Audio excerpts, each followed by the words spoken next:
மேஷம். மேஷராசிக்காரர்களுக்கு மிகப்பெரிய நன்மைகள் இருக்கக்கூடிய மாதமாக இந்த மாதம் இருக்கும். ஆனால் 11ஆம் தேதிக்கு மேலே என்ன 11ஆம் தேதி அப்படி என்ன ஸ்பெஷல்?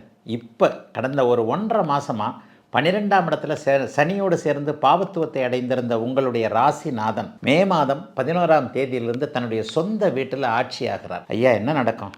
இந்த ஒரு 1.5 மாதமாக இருந்து வந்த கஷ்ட நஷ்டங்கள் விலகும். முக்கியமாக விரயங்கள், வீண் செலவுகள், வெட்டி அலைச்சல்கள் எல்லாமே விலகக்கூடிய தன்மைகள் இந்த மே மாதத்தில் 11ஆம் தேதியிலிருந்து ஆரம்பிக்குது. பிற்பகுதி 20 நாட்கள் பணம் சார்ந்த விஷயங்கள் நல்லாயிருக்கும். ஏன்னா 2ஆம் இடத்துல ரிஷபத்தில் சுக்கிரன் இருக்கிறார். உங்களுடைய ராசிநாதன் ராசியிலே வர்றது எதையும் ஒரு தைரியமாக சந்திக்கக்கூடிய ஒரு தன்மை. ஏங்க இதை செஞ்சு முடிச்சிடலாங்க, ஒரு தன்னம்பிக்கை வரக்கூடிய அமைப்பு. மனிதனுக்கு ஒரு தன்னம்பிக்கை வந்துட்டாலே, அந்த நெகட்டிவ் தாட்ஸ் விலகிட்டாலே எதையும் சமாளிக்க முடியும் இல்லையா? மார்ச் மாதம், ஏப்ரல் மாதம் இருந்ததை விட மே மாதத்தில் மேஷராசிக்காரர்களுக்கு வயதிற்கு ஏற்றாற் போல நல்லவைகள் இருக்கக்கூடிய அமைப்புகள் கண்டிப்பாக உண்டு. மாத ஆரம்பம் 1ஆம் தேதியிலே பார்த்தீங்கன்னா பௌர்ணமி யோகத்தில் தான் ஆரம்பிக்குது. பௌர்ணமி யோகத்தில் உங்களுடைய ராசியிலேயே ஒரு 15 நாட்களுக்கு சூரியன் இருப்பது, அடுத்து 2ஆம் இடத்திற்கு வருவது என்பது 5ஆம் அதிபதி ராசியின் உச்சத்தில் இருந்தால் ஒரு அதிர்ஷ்டம் இருக்கக்கூடிய அமைப்புகள் கண்டிப்பாக இருக்கின்றதை காட்டுது. ஐயா, என்னங்க நடக்கும்? இது வரைக்கும் திருமணம் ஆகாதவர்களுக்கு ஒரு திருமண உறுதி, மணமகன் யார் மணமகள் யார் என்பதை தெரிஞ்சிக்கக்கூடிய ஒரு அமைப்பு.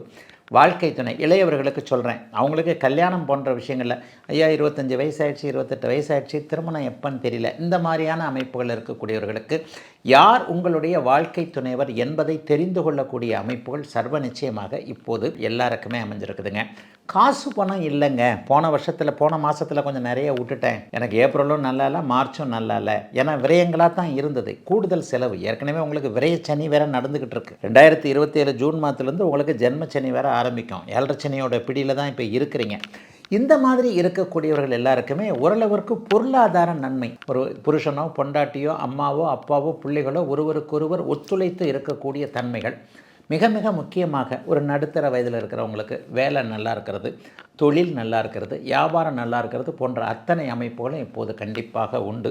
9ஆம் இடத்தை குரு பார்க்கிறார். 11ஆம் இடத்தில் இருக்கக்கூடிய ராகுவையும் குரு பார்க்கிறார். அப்போ அது என்ன நடக்கும்? வயதான தாய் தந்தையர்கள் இவங்க சார்ந்த விஷயங்களில் கொஞ்சம் நல்லதுகள் கண்டிப்பாக உண்டு. அப்பா ஏதாவது நமக்கு ஆதரவாக நடக்கக்கூடிய தன்மைகளும் கண்டிப்பாக இப்போ இருக்குது. எதையாவது ஒன்று கேட்டோம்னா கூட அப்பாவோ அம்மாவோ சரி இதை வச்சுக்கோ அப்படின்ற மாதிரியான சில விஷயங்கள் இருக்கும். தொழில் ஓரளவுக்கு நன்றாகவே இருக்கும்.